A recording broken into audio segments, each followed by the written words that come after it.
Assalamu alaikum. I'm your sister Naomi, and once again I have typed a few things out that I wanted to share. Bismillah. Imagine if a restaurant owner, let's say Chef Gordon Ramsay, imagine if he offered you a job at one of his restaurants, and not just any job or position. He wanted you to represent the restaurant. You would be the host. You would be the first one people saw coming in. You would be the one to greet people. What if after a while one day you were called into the office and told that you no longer can represent the restaurant, and you were now demoted to the back as a dishwasher? You'd immediately mentally review and revise your entire work history there. Were you ever late? Did anyone make any complaints? What could you have done wrong? Now, if this example were real, given how extreme the positions are, then we probably did do something wrong. We probably no longer liked the job, and it showed in our work and in our performance. We were probably hanging out with people who didn't have jobs or responsibilities, and it rubbed off on us.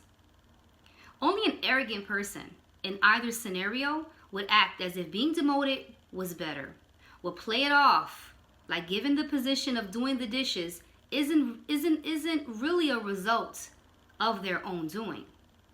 A narcissist would even continue to hang out with the waiters and the new hosts and try and convince them to join them in the back.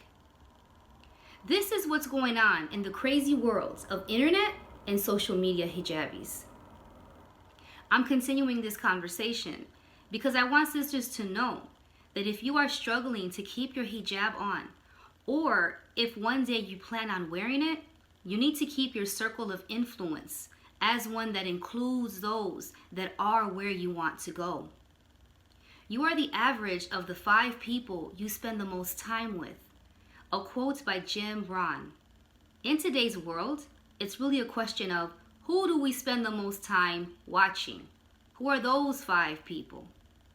And if you are a Muslim and they aren't, or they are not practicing, you're going to be misled. You see, in this conversation of hijab, we're mixing into many cases. We have first and second generations here dealing with cultural baggage and trauma. We have parents wanting for their daughters to cover and that being a struggle. And by the way, you sisters out here are influencing. Good or bad, if you call yourself Muslim and you post anything, you are either encouraging someone to goodness or to bad. Like it or not, it's what we're on social media for. And we will all be held accountable for what we put out. But I'm talking to my adult sisters, the same type that I work with and went to school with before knowing anything about Islam. The ones who wanted to be just like us Christians. Maybe back then, this was out of fear of being treated badly. But this fear that may have kept sisters from practicing or even telling people that they were Muslims in public back then is now turning into straight ignorance. These sisters are being bold. They're looking for reactions. And that's their prerogative. They can do whatever they want. But what's the first thing they tell a sister after she takes her hijab off? Oh, you look so pretty. You're so beautiful. It's like the world saying, welcome back to being put on public display. No one says, well, you're still the most honest person that I know. Or anything having to do with character. Just shallow compliments about how pretty you are. And I guess the reason this type of reaction bothers me is because while people mean well, it's demeaning. Grown women with jobs, careers, families, and accomplishments being patted on the head like puppies, looking for acknowledgement and love. What if we went to a job interview and they just talked about how pretty we were? We'd be ready to file a lawsuit. This should be the first sign of the struggle of not wearing hijab. For the rest of the world, for most of the world, yes, you will be reduced and measured by your looks. And are men treated this way? Are men called cute and handsome when they are demanding respect? No, they're not. The thing about hijab is that it's like a relationship status on social media. Not everyone wants to admit publicly that their relationship is complicated. And if there is complication in our relationship with Islam, then the problem is within ourselves. The problem is us. Are we praying? Are we conscious of Allah? Or have we stopped caring and have now neglected this relationship? Hijab or not, this people-pleasing and codependent culture is no good. This needy, narcissist society that begs for attention and for people to like me, follow me, be my friend, but only on a shallow level, is weak.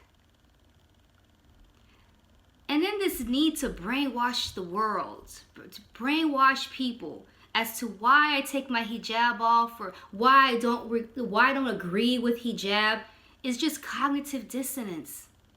It's in your own head. Keep it out of ours. Allah tells us in the Quran, Bismillah, "O you who believe, if anyone from you turns back from his faith, then Allah will bring a people whom He loves and who love Him, humble toward the believers, hard on the disbelievers, who fight in the way of Allah and are not afraid of the reproach of any critic. That is a grace of Allah. He confers it on whom He wills. Allah is all-embracing, all-knowing." Chapter 5, verse 54. Dear sisters, stop being fickle. Don't tell the world, respect me for my mind and not my looks, but then carry yourself to the contrary. And to my sisters whose goal is to one day wear hijab, or if you're struggling to keep it on, stay away from the dishwashers. These sisters that take their hijab off and then act like they are now free and that their lives are now better, those that act like they've now been promoted to some higher level and are now better than everyone else, this is not a message that we want to put out there. Don't fall for these illusions. We all struggle. We all make mistakes. But what we should never do is be bold with our disobedience to Allah. Allah will cover our mistakes so long as we are humble and work on them. Assalamu alaikum wa rahmatullahi wa barakatuh.